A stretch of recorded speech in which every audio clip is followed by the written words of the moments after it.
പയ്യന്നൂർ നഗരസഭയിൽ പുതിയ bus stand പരിസരത്ത് മാലിന്യം തള്ളി. ബുധനാഴ്ച രാവിലെയാണ് വാഹനത്തിലെത്തിയവർ 7 ചാക്കോളം മാലിന്യങ്ങൾ തള്ളിയത്. പ്രദേശവാസികൾ വിവരമറിയിച്ചതിനെ തുടർന്ന് നഗരസഭാ അധികൃതരും ആരോഗ്യവകുപ്പും സ്ഥലത്തെത്തിയിരുന്നു. പയ്യന്നൂർ പുതിയ ബസ് സ്റ്റാൻഡ് പരിസരത്ത് ബുധനാഴ്ച രാവിലെയോടെയാണ് വാഹനത്തിലെത്തിയവർ 7 ചാക്കോളം മാലിന്യങ്ങൾ തള്ളി കടന്നു കളഞ്ഞത്. പയ്യന്നൂരിനെ മാലിന്യമുക്തമാക്കാൻ നഗരസഭയുടെ നേതൃത്വത്തിൽ പുതിയ കർമ്മ പദ്ധതികൾ ആവിഷ്കരിച്ച് നടപ്പിലാക്കി വരുമ്പോഴാണ് ചിലരുടെ ഭാഗത്തുനിന്ന് ഇത്തരത്തിലുള്ള നിരുത്തരവാദിത്വപരമായ പ്രവർത്തനങ്ങൾ നടക്കുന്നത്. ഇത് കടുത്ത നടപടി തന്നെ അർഹിക്കുന്നതാണ്. നഗരസഭാ ചെയർപേഴ്സൺ KV ലളിത, നഗരസഭാ ഹെൽത്ത് ഇൻസ്പെക്ടർ, ആരോഗ്യവകുപ്പ് ഉദ്യോഗസ്ഥർ തുടങ്ങിയവർ സ്ഥലത്തെത്തി. മാലിന്യം തള്ളിയവർക്കെതിരെ കർശന നടപടിയെടുക്കുമെന്നും ചെയർപേഴ്സൺ അറിയിച്ചു.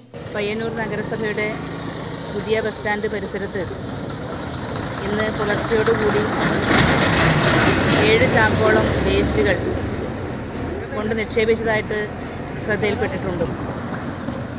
നഗരസഭയുടെ ഹരിതകർമ്മസേനാംഗങ്ങൾ എല്ലാ സ്ഥാപനങ്ങളിലും വീടുകളിലും പോയി അജൈവ മാലിന്യങ്ങളെല്ലാം ശേഖരിച്ച് വരുന്നുണ്ട്.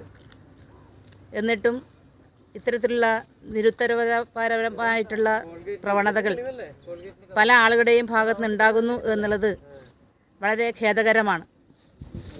ഇത്രയും നല്ല നിലയിലേക്ക് ശുചിത്വവുമായി ബന്ധപ്പെട്ട് പയ്യന്നൂർ നഗരസഭയിൽ പ്രവർത്തനങ്ങൾ നടത്തി വരുമ്പോൾ അതിനെ തകർക്കുന്ന നിലയിലേക്കുള്ള നിലപാടുകൾ സ്വീകരിച്ചുകൊണ്ട് ചില ആളുകൾ വളരെ ബോധപൂർവമായിട്ടുള്ള പ്രവർത്തനങ്ങൾ നടത്തി വരുന്നു എന്നുള്ളത് വളരെ ഗൗരവത്തോടു കൂടി നഗരസഭ കാണുകയാണ്. ശക്തമായിട്ടുള്ള നിയമ നടപടികളുമായിട്ട് ബന്ധപ്പെട്ട് നഗരസഭ മുന്നോട്ട് പോകും. Network news, Payyanur.